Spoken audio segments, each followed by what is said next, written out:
Então, pessoal, quais são as fases envolvidas no processamento dos produtos industrializados? A gente diz que a primeira fase é a fase de beneficiamento. Essa fase de beneficiamento, ela pode inclusive dar o início no local da colheita, tá certo? Como é o caso do cacau e do café, aonde o cacau ele é retirado da casca e é feita a etapa da fermentação lá na fazenda. O café também, essa fase de beneficiamento, ele é feito geralmente todo na fazenda, onde é feita a secagem, a separação dos grãos. Esse beneficiamento, então, ele é da primeira etapa, que vai ser ou a primeira etapa quando chega na indústria ou realizada antes de chegar na indústria. Ela consiste na limpeza da matéria-prima para separar as partes comestíveis das partes não comestíveis. Muitas vezes essa separação ela pode envolver etapas que têm ímãs para retirar, inclusive metais, né? Pregos, parafusos, porcas, e muitas vezes ele pode ter também jogar ar, a ventilação para remover partes mais leves, e tem até separações por cor, que usam fotossensores, onde verifica se a cor do produto está adequada. Se não tiver, ele é descartado ou por um jato de ar ou por abertura de uma compotinha, e aquele item, aquela unidade que não está de acordo com a cor, ela é separada. A higienização também pode fazer parte dessa etapa, onde se utiliza a lavagem com água, muitas vezes a lavagem com já adição de um agente sanitizante, de um cloro, que é o agente sanitizante mais usado na higienização dos produtos de alimentos. Depois a gente tem a fase da elaboração. Essa fase da elaboração é o coração, digamos assim, do produto alimentício. Por quê? Porque você já separou, você já descascou, muitas vezes naquele beneficiamento que a gente falou, o produto ele já vai ser descascado, né? No caso do trigo, do arroz, ele já passa por essa etapa de eliminação daquelas partes que não são comestíveis. Ele já passa pela parte de preparo da matéria-prima para o processamento, para a elaboração em si. Então, nessa fase da elaboração, é onde a gente vai ter as etapas de produção, que vão ser processos, né, muitas vezes de mistura, de batimento, de cocção, e eles que vão determinar as características do produto, tá certo? Nessa fase da elaboração, como eu disse anteriormente para vocês, nós temos a tendência hoje de tentar o aproveitamento integral da matéria-prima. Então, se eu vou aproveitar o trigo, se eu vou aproveitar o arroz integral, eu não vou ter muitos resíduos. Mas se eu não vou aproveitar, eu vou ter aqueles farelos, eu vou ter aquelas cascas como resíduos do processo do beneficiamento. E esses subprodutos, eles podem ser incluídos no processamento de outros itens. Por exemplo, se eu vou fazer um arroz branco, então no beneficiamento eu removo a casca e removo o farelo. Esse farelo, ele pode ser um ingrediente para uma massa de pão integral, para uma massa de um arroz, de um mingau de arroz integral. Então, esse subproduto, não necessariamente ele vai ser descartado, né? Ele pode ser incorporado para a produção de um outro alimento.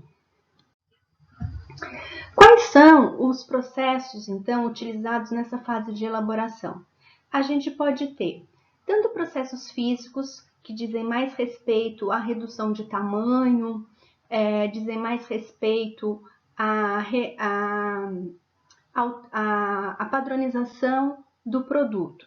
Então, moagem, trituração, esmagamento, aplicação de calor, tanto para colocar calor como para retirar o calor, e as misturas. A gente tem também os processos químicos, que podem ser constituídos da extração, podem ser acidificação. Então, quando você vai fazer um queijo, você muitas vezes acidifica o leite para fazer o queijo. A extração a gente observa para óleos vegetais, empregos de aditivos, a própria salga, que é nada mais, nada menos do que a adição do sal. A gente tem também processos físico-químicos, que são a refinação, a hidrolisação, quando a gente faz a quebra, por exemplo, para a obtenção do açúcar invertido, eu preciso fazer a hidrólise da sacarose. Então, eu faço a acidificação da solução de açúcar, que é um processo químico, e a hidrólise vai acontecer com o calor. A dissolução, emulsificação, processo de produção de caramelo, onde a gente utiliza o açúcar também com temperaturas elevadas, é feita a caramelização ou a cristalização. E como processos biológicos, nós temos a fermentação, a maturação de frutas, a ação de enzimas que podem ser adicionadas ou que acontecem na natureza. Em seguida, a gente tem a fase de preservação ou de conservação, que é a fase onde vai garantir o aumento da vida útil do nosso produto. Essa fase, em alguns produtos, ela pode acontecer junto da fase de preparo e de elaboração do alimento. Então, por exemplo, quando eu tenho uma geleia de frutas, na própria cocção da geleia, eu já estou introduzindo esse processo de preservação. Por quê? Porque eu já estou eliminando micro-organismos presentes ali pelaquela cocção. E essa fase, ela visa eliminar os interferentes que poderiam prejudicar a conservação do meu produto. Geralmente, quais são esses interferentes? A gente tem, principalmente ligados à deterioração do produto, uma flora microbiana, tá certo? Essa flora, ela pode ser tanto formada por micro-organismos que só iam destruir, deteriorar o meu alimento, mas também por micro-organismos patogênicos. E a gente tem a eliminação de enzimas que poderiam causar alterações indesejáveis no meu alimento. Então, esses dois fatores que poderiam reduzir a vida útil do nosso alimento, eles tendem a ser diminuídos ou até mesmo eliminados nos processos de conservação. Feito a elaboração e o método de conservação aplicado, esse produto ele vai precisar ser armazenado para o consumo, para a distribuição, ele vai precisar ser transportado. Então, esse armazenamento ele vai depender de como é o meu produto, das características próprias do meu produto. Então, ele vai ser armazenado, vai ser transportado em temperatura ambiente ou ele precisa de refrigeração ou de congelamento? Tem alguma interferência da umidade do meu ambiente? Qual é a composição do ar? A embalagem está intacta? Está perfeita? O meu produto, ele pode absorver odores? Ele pode absorver cheiros, sabores estranhos do ambiente? Ele está suscetível à ação de predadores? Então, quando eu tenho o meu alimento armazenado, eu preciso olhar para o meu alimento e ver quais são os fatores que podem impactar nessa deterioração do alimento durante o armazenamento. Tentar eliminar esses fatores. Então, em resumo, quais são as fases do processamento? O beneficiamento, que seria o preparo para a fase da elaboração, a fase de preservação, que muitas vezes pode acontecer junto da fase de elaboração ou na sequência, e depois o armazenamento. Como o meu alimento precisa ser armazenado, quais são as melhores condições que vão garantir um maior tempo de vida útil para ele. E falando então de alterações no meu alimento, o alimento ele está sujeito a diversos tipos de alteração, né? E essas alterações, elas nos preocupam as que vão prejudicar a nossa matéria-prima ou prejudicar o nosso alimento já pronto. Então, aqui alguns exemplos, né? Fungos no morango, insetos que fizeram furinhos nos grãos, e esses insetos muitas vezes eles podem inclusive veicular micro-organismos. Uma embalagem que está amassada pode ter um impacto negativo na característica, qualidade do nosso alimento. Então, todas as alterações que podem, né, destruir características do meu alimento, elas devem ser evitadas, tá certo? Tanto do ponto de vista químico, quanto do ponto de vista microbiológico, como do ponto de vista de aspecto do meu produto. E essas mudanças, quando elas são indesejáveis, elas podem tornar, na maior parte das vezes, o alimento inadequado para a ingestão. Se não inadequado, pode reduzir significativamente a vida de prateleira desse alimento. Com esses fatores que alteram os alimentos, a gente costuma separar em dois grandes grupos: os fatores intrínsecos e os fatores extrínsecos. Então, eu costumo dizer, os fatores intrínsecos são os fatores internos do meu alimento e os fatores extrínsecos são os fatores externos que impactam no meu alimento.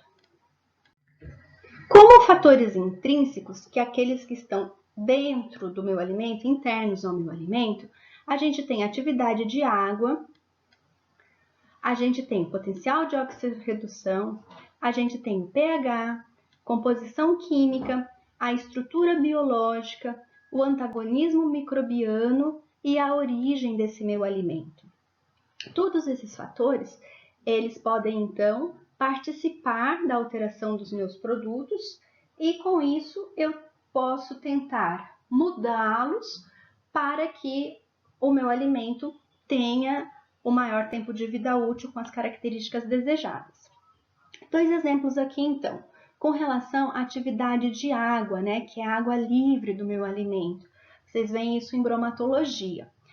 É conhecido já a microbiologia, né, a disciplina da microbiologia, ela já informa pra gente que, em geral, os bolores, eles são menos exigentes com relação à atividade de água do que as leveduras e do que as bactérias. Ou seja, em geral, as bactérias para se desenvolverem no alimento, elas precisam de uma atividade de água de 0,91. Já as leveduras de 0,88 e os bolores 0,8. Então, as bactérias, elas não necessariamente vão se desenvolver no lugar onde o bolor e a levedura se desenvolvem, mas o bolor e a levedura podem se desenvolver no lugar onde a bactéria se desenvolve. E com relação ao pH, nós também temos o pH ótimo, uma faixa de pH ótima para as bactérias, bolores e leveduras. Então, a maior parte das bactérias, bolores e leveduras se desenvolvem bem nessa faixa de pH, tá certo? A gente tem um pH máximo e um pH mínimo onde os micro-organismos podem se desenvolver.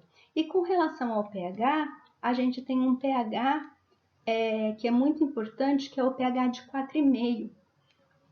Por quê? Porque nesse pH abaixo de 4,5, o Clostridium botulino não se desenvolve. Acima de 4,5, o Clostridium botulino pode se desenvolver. Então, o pH 4,5 no alimento, ele é um marcador muito importante. Por quê? Porque é conhecido que se o meu alimento tem um pH abaixo de 4,5, então eu não preciso ter a preocupação do desenvolvimento do Clostridium botulino nesse tipo de alimento. Como fatores extrínsecos, externos ao meu alimento. Então, eu tenho a temperatura, a gente sabe que quanto menor a temperatura, menor é o desenvolvimento de micro-organismos, menor é a ação das enzimas e das reações não enzimáticas no alimento. Então, esse controle da temperatura, ele é essencial para a conservação do alimento. Quando a gente fala em umidade relativa, eu não estou falando da umidade do meu alimento, e sim da umidade do ambiente. Então, a umidade relativa é a umidade do ambiente. Com relação à umidade, cada tipo de alimento também tem a sua umidade ótima para conservação. Em geral, a gente fala que um alimento em umidades relativas muito elevadas, ele favorece o crescimento de fungos e leveduras e bactérias, mas em ambientes com umidade relativa muito baixa, esse alimento ele pode até se desidratar. Se a gente estiver falando, por exemplo, de alimentos in natura, frutas, verduras e legumes. Em ambientes com umidade relativa muito baixa, esse alimento ele vai desidratar, ele vai ficar enrugado, ele vai perder, então, características sensoriais. A luz também é um fator extrínseco. A luz ela é um pró-oxidante, então ela favorece muitas vezes a oxidação, né, reações de oxidação. A gente tem a composição da atmosfera. Já dei um exemplo na primeira parte da aula, aquelas almofadinhas de produtos minimamente processados que a gente encontra em supermercados, com saladas, né, os vegetais já lavados, prontos para salada, algumas frutas. Essa atmosfera que está ali dentro daquela almofada, ela é uma atmosfera modificada, ou é uma atmosfera controlada para quê? Para que eu consiga aumentar a vida útil do meu material. E a ação de insetos, que podem provocar não só um dano físico, né, roendo, botando ovos, fazendo furinhos, mas como podem ser também veiculadores de micro-organismos que vão agir degradando então o meu alimento. Existe a teoria dos obstáculos, que foi uma teoria baseada justamente na relação dos fatores intrínsecos e extrínsecos. Por quê? Porque se eu pegar apenas um daqueles parâmetros, ou só a atividade de água, ou só a pH, ou só a temperatura do processamento, eu teria muitas vezes que dar um processo muito agressivo no meu alimento. E com esse processo, eu teria alterações indesejáveis da composição nutricional, poderia ter impactos indesejáveis na estrutura do meu alimento. Então, a teoria dos obstáculos, ela diz o seguinte: quando você tem o processamento de um alimento, você pode usar em várias etapas do processo vários obstáculos que vão limitar o crescimento de algum tipo de micro-organismos. Então, por exemplo, aqui eu tenho o meu primeiro obstáculo, o pH. O pH pode deixar para trás já alguns micro-organismos, mas outros vão passar. Se eu coloco um outro obstáculo, eu reduzo um pouquinho de atividade de água. Com essa redução, alguns micro-organismos vão ser capazes de se desenvolver e outros não. Lembra da tabelinha lá atrás? As bactérias são mais exigentes, então pode ser que a bactéria não consiga, mas os fungos e as leveduras consigam. Aí eu posso usar conservantes, posso usar temperatura, posso usar embalagem. À medida que nós vamos agregando vários fatores que juntos preservam o meu alimento durante o meu processamento, eu consigo então, com a aplicação de vários fatores, dar uma vida útil ao meu alimento que eu teria que dar, se eu fosse aplicar um único tratamento, de uma forma muito agressiva, muito brusca, que iria alterar desnecessariamente o meu alimento. Então, essa é a teoria dos obstáculos, onde eu vou usar durante todo o meu processo vários fatores que, combinados, vão garantir a preservação, a vida útil necessária, a preservação mais completa do meu alimento. Em quais etapas essas alterações podem ocorrer? Podem ocorrer em diversas etapas. Então, se eu já tiver, durante a minha colheita, na minha matéria-prima, já tiver etapas que vão prejudicar o meu alimento, isso já vai alterar negativamente o meu produto. Então, quais seriam algumas falhas na obtenção da matéria-prima ou na colheita? O estado de maturação, o peso, o tamanho e a aparência da matéria-prima. Quando você vai colher, então, uma fruta, por exemplo, a mexerica, né? Quando você tira o pedúnculo da mexerica, o cabinho da mexerica, você já está abrindo ali um canal, uma abertura para contaminação, para micro-organismos entrarem, de repente, insetos entrarem por ali. Então, esse cuidado na retirada, né, na colheita, por exemplo, do pedúnculo, das frutas, como você vai retirar, você vai colher os vegetais tentando um menor dano mecânico, então não bater esse vegetal nas caixas ou não bater entre eles de forma que as frutas possam ser amassadas, né? E também operações de segurança. Uma ordenha mal feita, quando você não tem as condições de higiene necessárias para a ordenha, quando você faz a pesca e deixa o arpão muito tempo no pescado, já vai danificando a sua matéria-prima e, consequentemente, o seu produto final. Pode ocorrer também alteração na fase de processamento. Então, se você faz, por exemplo, cortes muito espessos, isso vai prejudicar na sua cocção. Por quê? Porque você vai ter partes do seu produto que não vão estar devidamente cozidos. A gente pode também ter cortes, por exemplo, de batata. Eu vou fazer uma batata frita, eu preciso ter uma homogeneidade, porque senão algumas batatinhas vão ficar muito fritas, vão queimar até, e outras não. A gente tem que ter uma temperatura propícia para o desenvolvimento do alimento de forma adequada. Então, se o meu processamento eu tenho que manter uma determinada temperatura por determinado tempo, se eu não mantenho essa temperatura ou eu não mantenho o tempo necessário, eu posso ter problemas.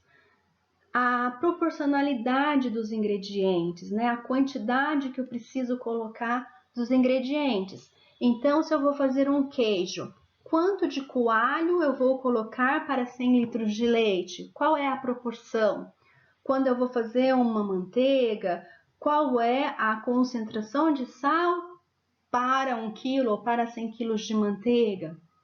Então, essa proporcionalidade de fermento para a fabricação de pães, quanto de fermento eu coloco por quilo de massa, quanto de açúcar eu coloco numa geleia por quilo de fruta. Todas essas proporcionalidades, elas são muito importantes. E a combinação, né, dos processos, a combinação adequada. Então, eu preciso ver se a minha matéria-prima é perecível, ela não pode ser mantida em temperatura ambiente, ela precisa ser mantida em refrigeração. O meu produto, ele é salgado, é um bacalhau, é uma carne seca, esse produto, ele precisa ou estar embalado a vácuo, ou ele precisa ter uma circulação de ar para que não haja crescimento, por exemplo, de micro-organismos que são tolerantes ao sal, que são tolerantes a baixas concentrações de oxigênio. Se eu vou congelar frutas, se eu vou congelar verduras, eu preciso lembrar que as enzimas que são responsáveis pelo escurecimento, pelo amolecimento desse meu material, após o congelamento vão continuar agindo. E aí, uma etapa importante é o branqueamento antes do congelamento. Outra etapa que pode também ocorrer alterações é na etapa da minha embalagem. Eu preciso conhecer as características do meu produto para definir qual é o tipo de embalagem que o meu alimento vai ser mantido. Não adianta eu tomar todo o cuidado na colheita, no processamento, se eu não escolho o material de embalagem adequado. Então, se eu quero manter o meu biscoito, a minha bolacha crocante, sequinho, eu não posso colocar um material de embalagem que deixe passar a umidade, deixe passar oxigênio. Então, a escolha da minha embalagem pode ter um impacto negativo no meu alimento, mesmo que eu tenha feito todas as etapas anteriores adequadas. Outra coisa é a qualidade em que essa embalagem se apresenta, né?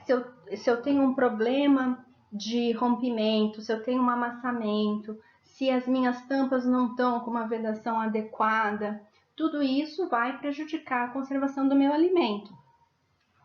Em geral, alimentos ricos em gorduras, eles não devem ser embalados em embalagens transparentes.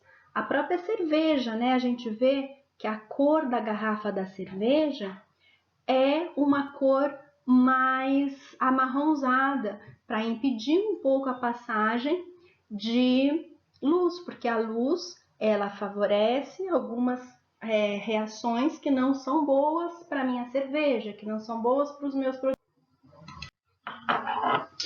Então, vamos lembrar quais são os tipos de alteração que o nosso alimento ele pode sofrer. Eu posso ter alterações microbiológicas provocadas então por micro-organismos, né? Essas alterações, elas podem tanto fazer um dano pequeno, como impossibilitar o consumo do meu alimento. E essas alterações, elas vão acontecer por desenvolvimento dos micro-organismos. Lembrando lá que as bactérias são mais exigentes com relação à atividade de água e a um pH mais elevado do que os fungos e bolores. E a gente tem alguns problemas, né, clássicos, como a toxina botulínica, os produtos vegetais, como a aflatoxina, que é uma micotoxina, que também a aflatoxina, ela é termorresistente, então não adianta eu tentar fazer um tratamento térmico para eliminar essa aflatoxina, que ela não será eliminada, ela continuará no alimento. O amendoim, que tem muito problema com a aflatoxina, e mesmo depois que se torra o amendoim, ela permanece no produto. A gente pode ter provocar alterações sensoriais, né, os micro-organismos. Então, quando a gente tem um leite que coalha, por exemplo, pelo efeito da acidificação do meio, né, do leite, produzido por bactérias, em geral bactérias láticas, elas produzem um ácido lático, esse ácido lático vai desestabilizar a caseína e vai coalhar o leite. Então o leite vai mudar completamente a aparência dele. A gente tem as toxinas, né, a aflatoxina, a toxina botulínica, e a gente pode lembrar que quanto maior a quantidade do micro-organismo presente, mais intensa será a alteração que ela vai provocar no meu alimento. E vai depender, então, do tipo e da quantidade dos micro-organismos presentes. Mas a gente tem alterações microbiológicas que são muito positivas para a indústria de alimento.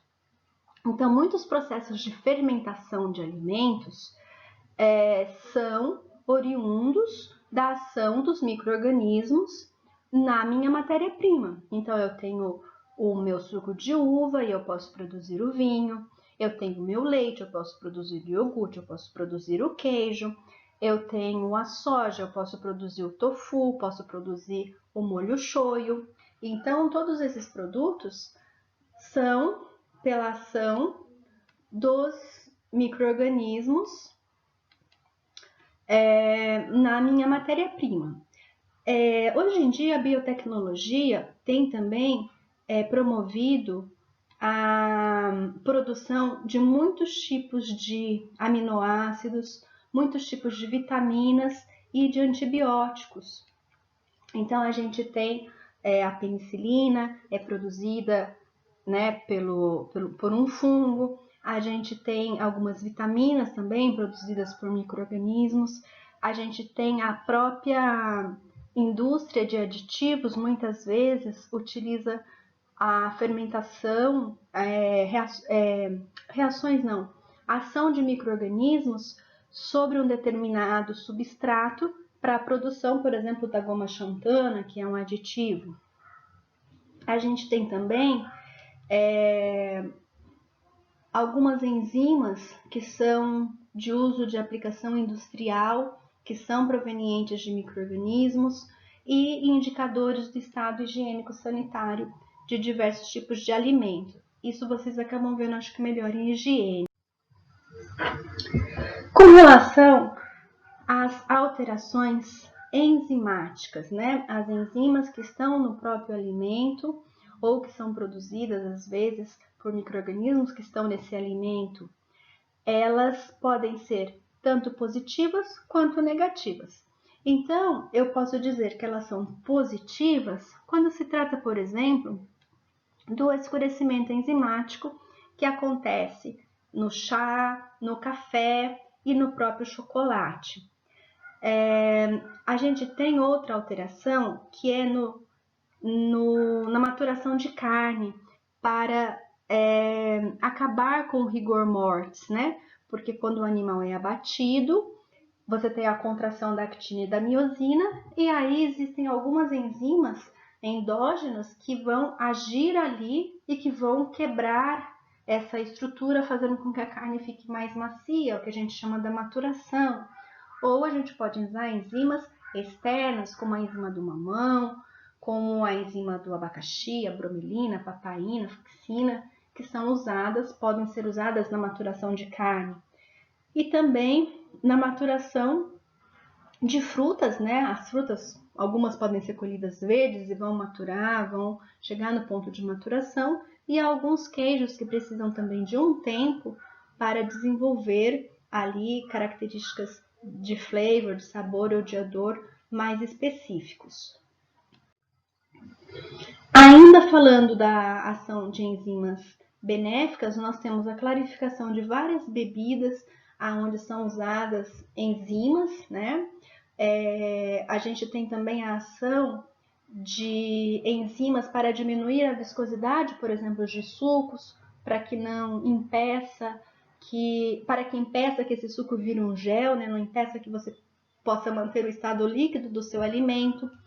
As massas de panificação muitas vezes podem ter a ação de enzimas para corrigir determinado problema que ela tenha ou favorecer algum processo que se deseje. A produção de cerveja. As enzimas elas podem ser indicadores de processo como o leite. Então nós temos a enzima peroxidase, a fosfatase alcalina no leite, que ela se destrói em determinada temperatura. Então você consegue observar se o leite teve a pasteurização na temperatura certa. Por quê? Porque se atingiu a determinada temperatura, iria destruir a enzima. Se a enzima está presente, é porque não se atingiu determinada temperatura.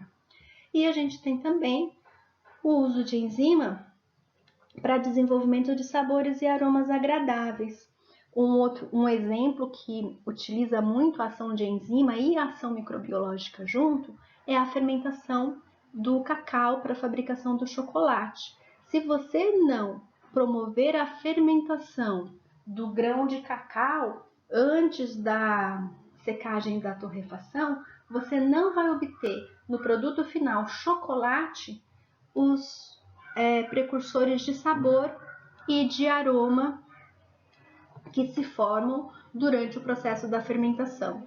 E na fermentação do cacau, a gente tem tanto a ação dos micro-organismos como a ação das enzimas.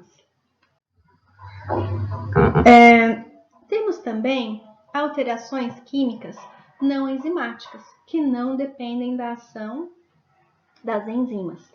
As principais que acontecem no alimento: a caramelização, a reação de Maillard, que é a junção do aminoácido livre com açúcar redutor, acelerada pela temperatura, e a degradação ou oxidação do ácido ascórbico. Mas elas têm alguns momentos em que elas são desejadas também. Elas são desejadas quando você quer que tenha o escurecimento da crosta do pão, então a reação de Maillard ali acontecendo. Nas carnes, as carnes elas são vermelhas, quando a gente assa, quando a gente aquece essa carne, ela fica amarronzada, reação de Maillard.